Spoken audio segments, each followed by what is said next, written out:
people through a musical fashion and the potentially lethal consequences of its abuse.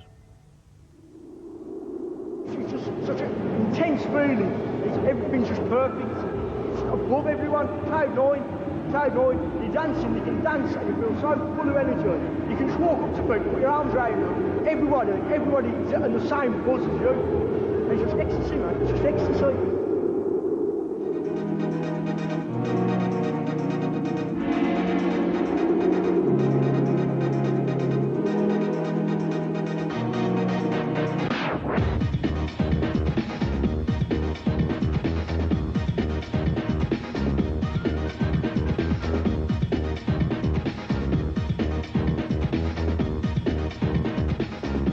You just have so much energy. You just feel like dancing forever. You can't stop dancing. Even when you're walking around, you're dancing.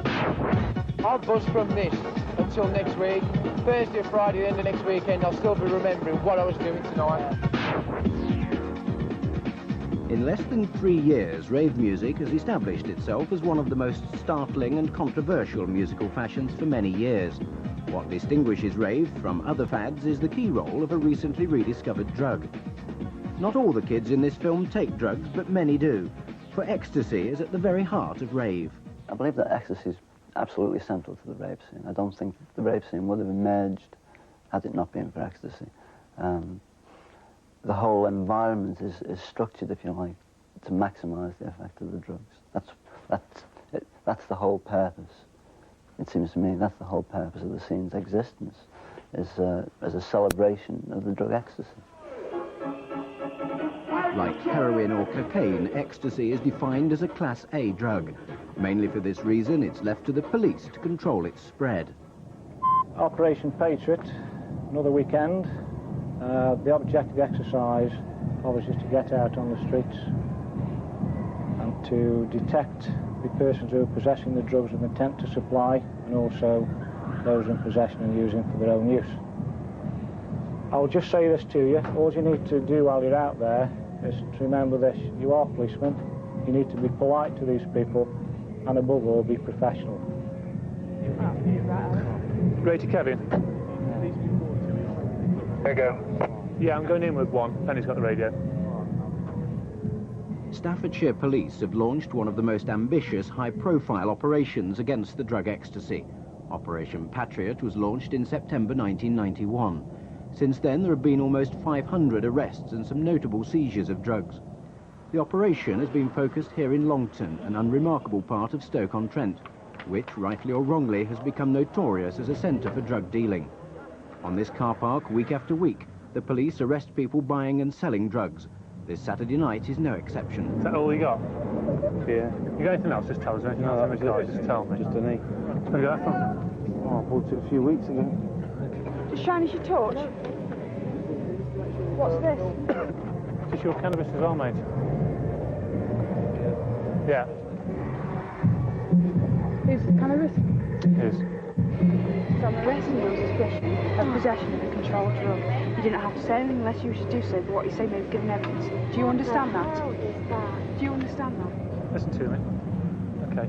I have to tell you that you've been arrested on suspicion of a lawful possession of a controlled drug, namely ecstasy and cannabis, and that you're not obliged to say anything unless you wish to do so, but what you do say may give evidence. You understand that? Yeah. Okay, come with me now, we'll go to the police station. Okay? See you later. Ciao, darling. During the evening, there are 15 arrests. The most important concerns a man caught with 30 tablets of ecstasy. Opposite the car park where these arrests took place is the nightclub Shelley's. Shelley's is one of the best-known rave clubs in Britain. Young people come from all across the Midlands and the North. Brilliant atmosphere. The people are all, you know, happy like. It's good atmosphere. I drive 65 miles nearly every other week to come up here. It's the best club in the country. Can't beat it. You're never going to beat Shelley's. The atmosphere, the people. I never even knew these. Yeah, we met here. We met here. Nice to meet you. How the devil are you? The police want Shelley's closed down. They say that drugs have been sold both inside and outside the club, and on the basis of these allegations have persuaded Stoke-on-Trent councillors and magistrates to withdraw the club's entertainment and liquor licences. The club's management says it stopped drug dealing inside the premises and the police have yet to prove their allegations in a court of law. The case will be decided by the Crown Court at a later date. John Matthews, the owner, is a former landscape gardener. He says the police want to shut his club simply to justify the high cost and poor results of Operation Patriot. I think I've become a scapegoat because of the magnitude and the name and the success of Shelley's, the name it carries, the reputation that it's got, and it's a huge feather in somebody's cap if they can close it down. Because, as I've said, it won't stop the drug scene, it won't stop the rave scene, so in actual fact, what has it achieved?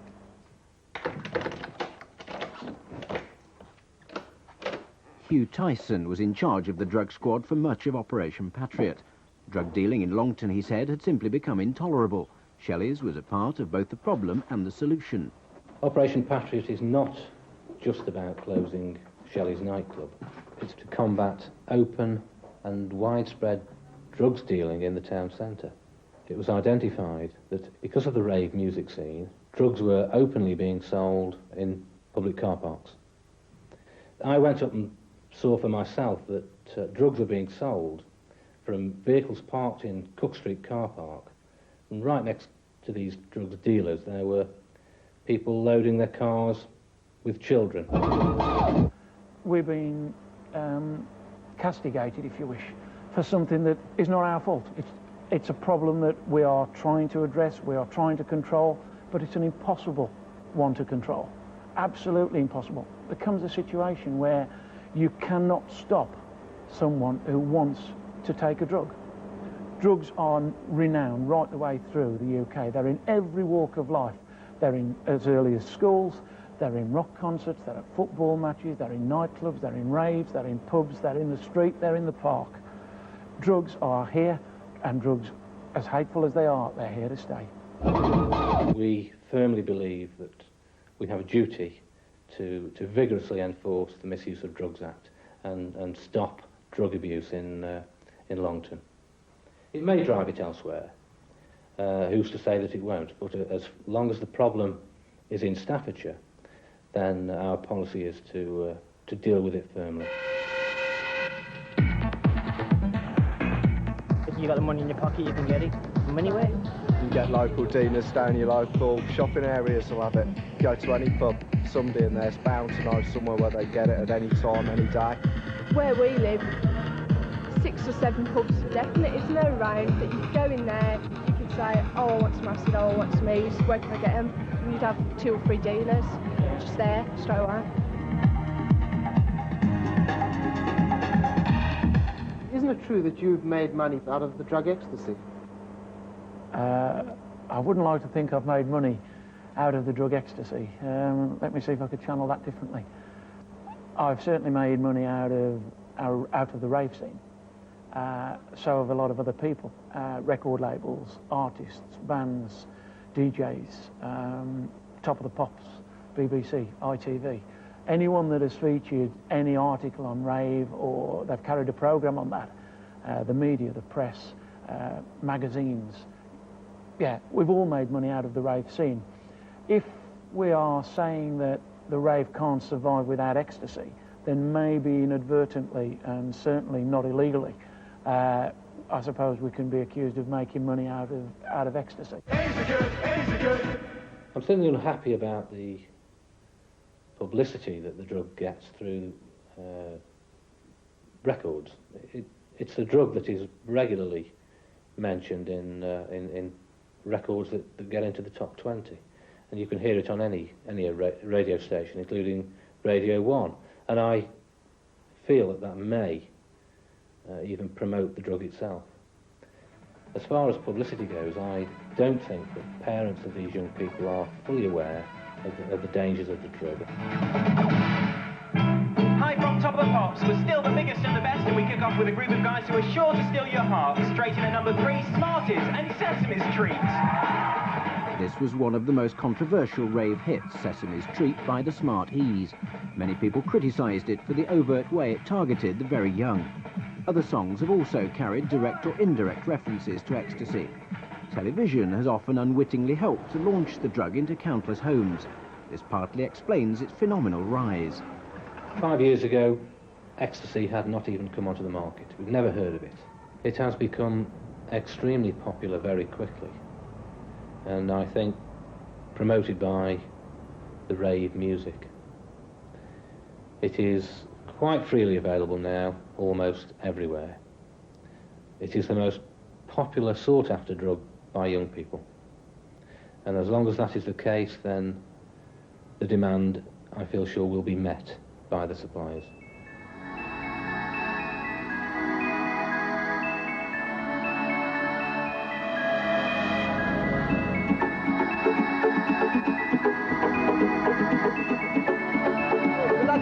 It's 14, he said his first day to know. What did you just say? It's 14, it's his first day. He said his first ecstasy to know. What's it like? It's excellent.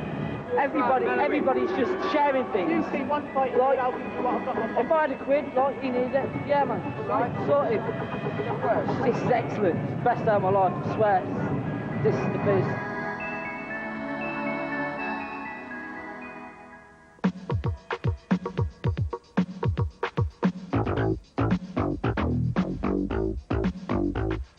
The roots of rave can be traced across the Atlantic to the hip-hop music of Detroit and the house music of Chicago.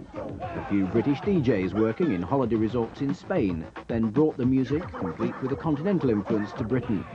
Acid House was born in a blaze of publicity that fed on stories of drugs, secret gigs and huge illegal warehouse parties. 16 policemen were injured when they tried to break up an acid house party. In all, 56 people were arrested when police raided parties in... Police have been examining firearms and drugs seized in a raid on an acid house party last night.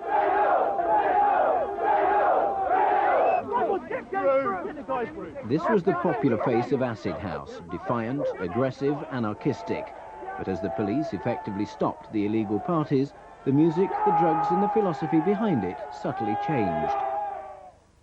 Rave is very different. Whereas Acid House was associated with violence, raves are conspicuously peaceful. Upon one thing everybody agrees: rave audiences are among the most friendly and charming. This rave noise is better than Fantasia because I've loads of people I recognise from everywhere else, and that's a really good tune coming on now. Oh, I don't want to dance, but I won't, I'll be playing myself. At Fantasia, I didn't see anyone. Well, I saw loads of people, but I didn't recognise the people I knew. And this is a melon I got bought because I never buy anything for myself at raves because I couldn't be bothered to carry the money, you see. And I dyed my hair today red because I was blonde, and my name's Nelly, and it was Helen. But it's Nelly, Helen spelled backwards. Nourished by scores of independent promoters and record producers, rave may have reached its peak this year. Certainly, it's never been bigger. It has exploded again this year in probably a bigger way than ever before. There are thousands and thousands, tens of thousands of kids out there who are raving every single weekend. You've got huge areas in cities throughout Britain where you've got real deprivation. You've got kids leaving school without any jobs. And going to a rave is a way for them to forget about all that, just for a few hours. So they go there and they just basically go completely crazy, and it's like a kind of like a release valve. In just 4 years, ecstasy has become the third most popular illegal drug after amphetamine and cannabis. Nobody knows how many people take the drug, and what estimates there are regarded with suspicion. The estimate that's usually quoted is 500,000. I think if you go to any nightclub in any major city or any small town, you'll find that as many as anywhere between 50% of the people in that nightclub and 80% of the people in that nightclub will probably use an ecstasy at any given time. I think 500,000 is probably a conservative estimate. I think ecstasy is sensitising, I think, a generation to illegal drugs. I think if you look at recent research that's been done with 14-year-olds, apparently 1 in 3 14-year-olds admit to having taken an illegal drug. Now, I think that can only be linked to the centrality of ecstasy in today's youth culture.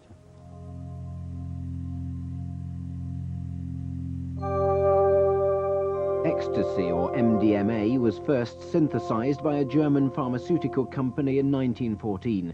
It was briefly used for therapeutic reasons in the United States in the 70s, but its illegal use, mainly by students, led to its ban there in 1985. Britain banned ecstasy in 1977. How does ecstasy work? The drug causes the release of a neurotransmitter called serotonin. This profoundly affects mood, enhancing all one sees, feels, hears and touches. But it also affects the body's temperature control system. The British rave scene is unique for its extraordinary dancing. People dance for hours. Some, though not all, take drugs to sustain this immense release of energy. Sometimes, however, the dancing can cause serious medical problems. It's the physical exertion of the dancing that poses the greatest short-term medical risks. The symptoms can include exhaustion, dehydration, blood clotting irregularities, kidney and liver damage, and heart problems. Although serious medical emergencies are rare, they have, in many cases, proved fatal. The teenagers, and they usually are teenagers that come to us, vary. A lot of them might have a racing pulse, they'll be sweating, confused, and some of those people actually get better on quite straightforward supportive treatment and are able to be discharged. However, we also see some patients who have this strange condition known as hyperpyrexia, where the core temperature of the body rises uncontrollably, and we had a death from ecstasy here just a short while ago. The patient who died was unconscious. He had a core temperature of 42 degrees C, and that's very significantly high. His core temperature continued to rise despite cooling, despite drugs, and he had a very serious cardiac dysrhythmia. I say the heart rhythm was disturbed, and disturbed to such an extent that it was uncorrectable. And he died on our intensive care unit several days after admission, in spite of intensive therapy. More than 25 young people are believed to have died so far as a direct result of ecstasy. Among them was a young man called David Brown from the village of Countersthorpe in Leicestershire. He was a normal 22-year-old person.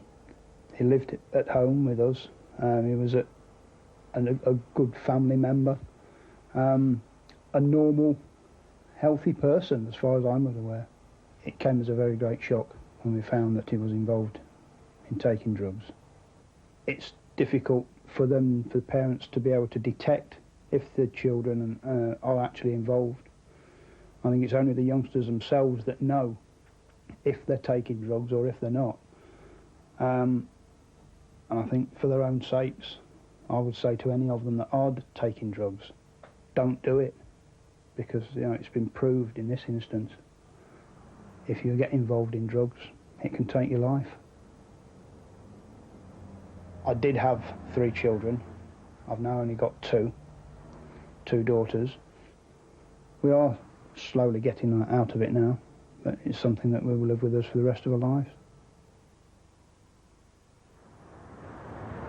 On Friday, September the 18th, a group of young people from the village of Bayston Hill, Shrewsbury, drove to a rave at Wolverhampton Civic Hall.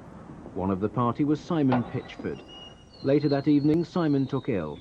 In these toilets, his friends tried to help him, but his condition steadily deteriorated.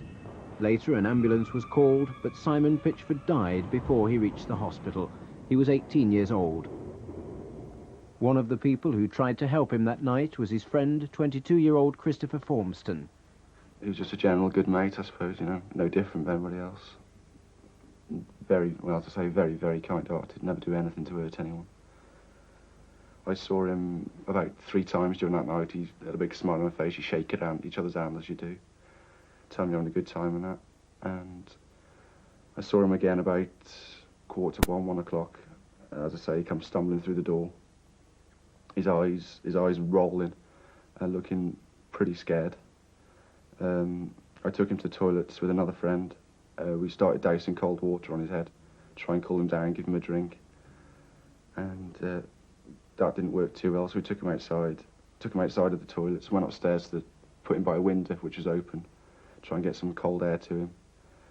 And his condition just deteriorated from there, I suppose.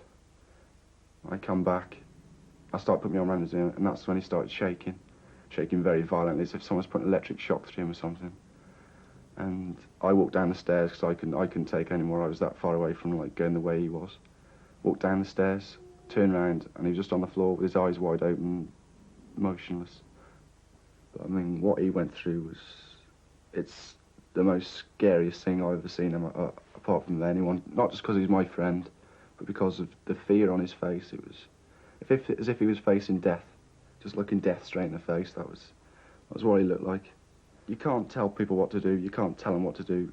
I mean, something like this, to me, something like this is going to be the only thing that'll ever make people see light and see what these people are really like, see what these drugs are really like.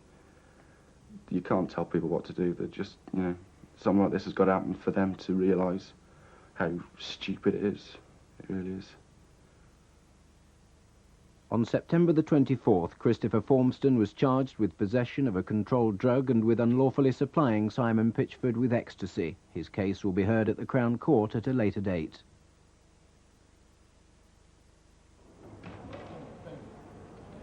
Four years ago, virtually no ecstasy was entering Britain. However, the amount of the drug seized, according to police, a good measure of overall consumption, has increased more than 1,000 times since then. The drugs are manufactured in illegal laboratories, mainly in Germany and Holland. Manufacturing conditions are very poor, so much of the ecstasy that reaches British streets is cut with poisons and other drugs. Nobody knows what's in the drug they're buying. The problem with ecstasy is that manufacturing and distribution of the drug are in the hands of, like, criminals. What happens when they make a bad batch? You think they throw it away and start again? No, but what happens is that they sell the bad batch anyway as ecstasy. When people go out and spend their £15 on ecstasy, they really don't have any idea what it is that they're buying. And probably 50% of what's sold as ecstasy is something else. What that might be is anybody's guess. This programme wanted to test the quality of the ecstasy being sold on the streets. To do this, we went to 4 separate raves. At each one, we were able to buy the drug without difficulty. The tablets each cost between £15 and £20. At a rave at Branston's Club in Hockley, we bought this drug. At the rave at the Aston Villa Sport and Leisure Centre, we bought this. At the Edge Club in Coventry, we bought this. And at a rave at the Coast to Coast Club in Birmingham City Centre, we bought this tablet. We then had the samples analysed by the poisons unit at Guy's Hospital.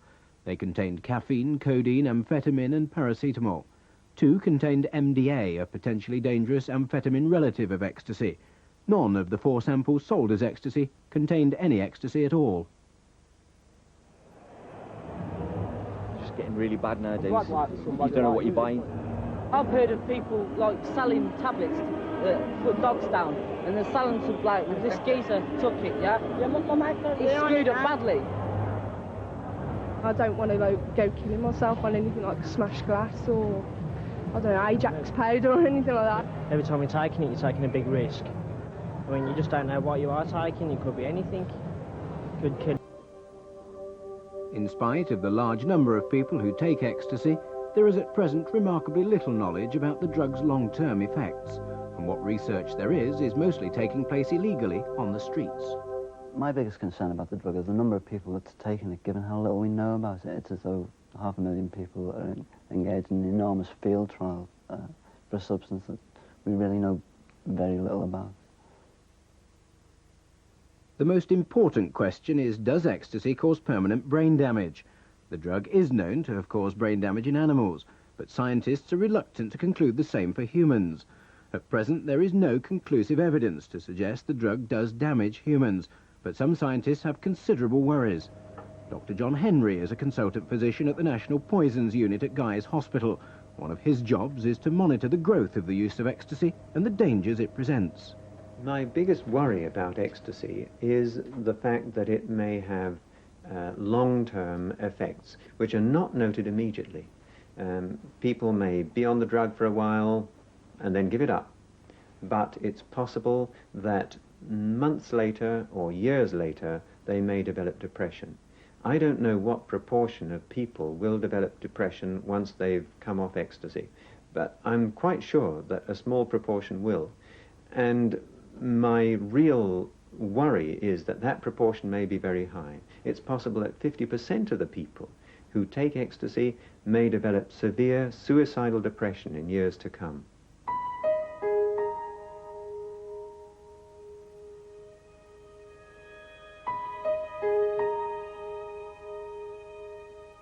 Dr. Henry is correct. The dimensions of this problem could be greater than almost any comparable health crisis since the war. Yet in spite of this, Britain has no long-term research programme into the lasting effects of the drug.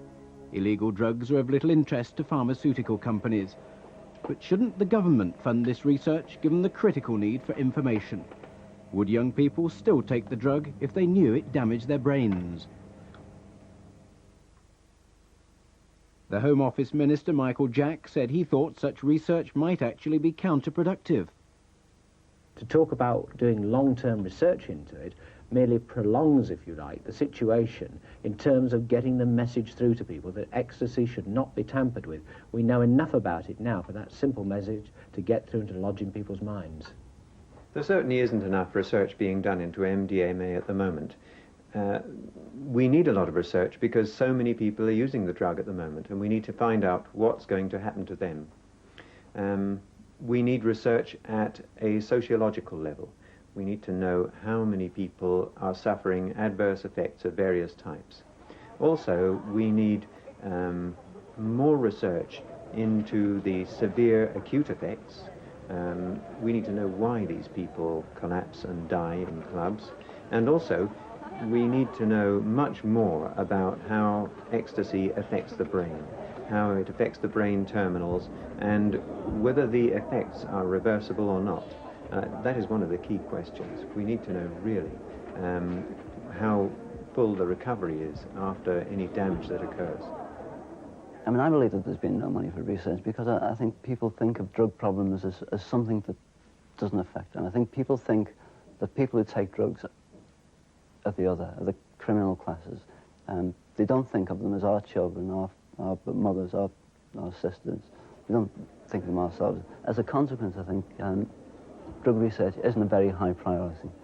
I think drugs are a technology, and I don't think we can uninvent a technology. Once a society has taken the technology on board, I don't think it rejects that technology. I think ecstasy is here to stay, and I think we've got to start to look at ways as a society of dealing with that problem.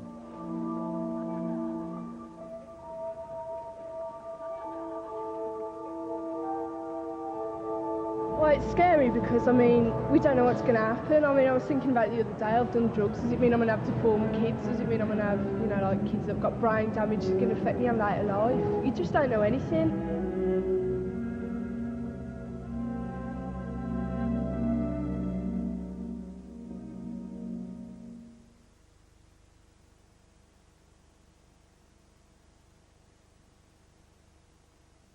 One fancies she might miss them. Not even the sun is prepared to take Madame's little outburst.